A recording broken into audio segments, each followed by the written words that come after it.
Apa itu K3? Yuk kita cari tahu K3 itu apa. K3 merupakan usaha untuk mencegah kecelakaan dalam pekerjaan. Tujuannya apa ya? Nih, menciptakan suatu sistem kesehatan dan keselamatan kerja di rumah sakit.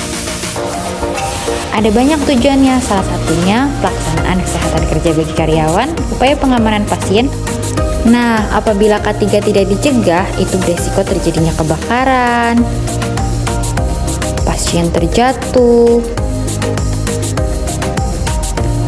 dan gagal jantung. Tanda bahaya rambu K3 apa aja sih? Rambu K3, yang pertama larangan, 2 kewajiban, dan ketiga waspada. Rambu-rambu K3, 1. Zona aman, 2. Pemandangan, 3. Informasi umum. Contoh rambu larangan, misal dilarang makanan minum, dilarang mengaktifkan gawai, dilarang membawa bahan logam. Contoh rambu-rambu kewajiban, gunakan masker, mencuci tangan, gunakan sarung tangan. Rambu-rambu waspada, hati-hati terpleset, banyak listrik tegangan, hati-hati bahaya beracun, dan area CCTV. Rambu-rambu zona aman, 1. Pelampung kesehatan, 2. Titik kumpul, dan 3. Air minum keselamatan. Keempat, klinik darurat, 5. Kotak P3K. Rambu-rambu zona pemadam, kayak di gambar ya. Nah, kita cari tahu yuk APD di rumah sakit ada apa aja sih? Yang pertama, ada penutup kepala atau cap. Kedua, masker medis. Ketiga, pelindung mata atau face shield. Keempat, sarung tangan latex. Kelima, pelindung kaki. Dan yang keenam, ada apron. K3 staf rumah sakit. Yang pertama, ada intervensi seluruh karyawan beserta tempat kerja. Yang kedua, laporan karyawan yang sakit kronis, seluruh karyawan.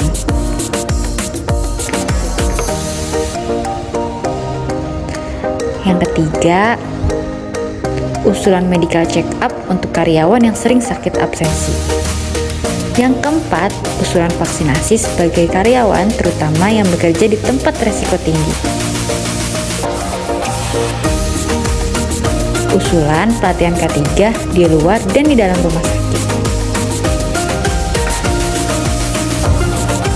Penerapan cuci tangan di rumah sakit yaitu: pertama, hand wash, cuci tangan dengan menggunakan air mengalir dan sabun. Yang kedua, hand scrub, cuci tangan menggunakan cairan yang mengandung alkohol 60%. Langkah-langkah mencuci tangan. Ada 6 langkah ya teman-teman, bisa kalian pelajari.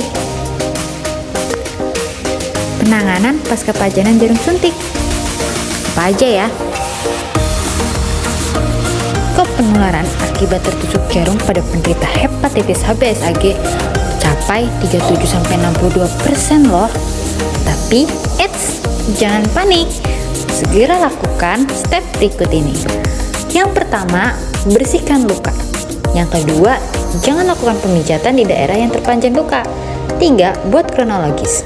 Yang keempat, lakukan pemeriksaan laboratorium dan lakukan konseling. Terus, bagaimana mencegah needle stick injury?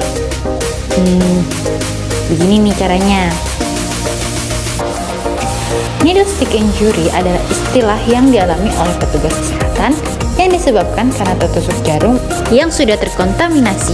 Pencegahannya, pertama, dalam keadaan tidak tertutup, segera masukkan jarum suntik atau benda tajam ke dalam safety box. 2. Jika terpaksa harus menutup kembali, lakukan dengan satu tangan. Hal yang tidak boleh dilakukan: 1. Jangan menutup kembali jarum suntik dengan 2 tangan. 2. Jangan membiarkan safety box terisi penuh.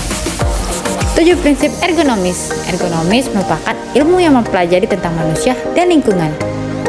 Manfaatnya meningkatkan produktivitas, meningkatkan kualitas, mengurangi biaya, meningkatkan kesejahteraan pekerja. 7 prinsipnya yaitu bekerja dalam posisi netral.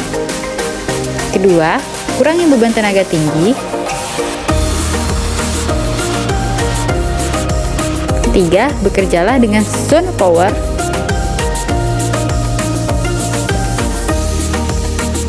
Keempat, biarkanlah ruang gerak dan lakukan peregangan.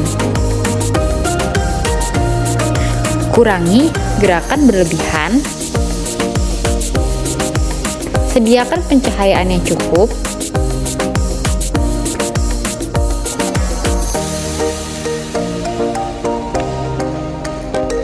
Dan prinsip yang terakhir, kurangi getaran berlebihan.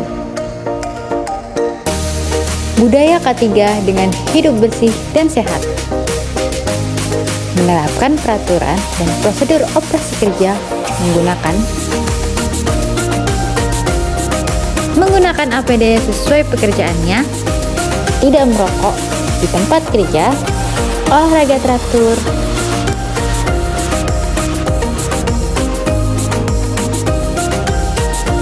makan yang bergizi, tidak minum minuman keras,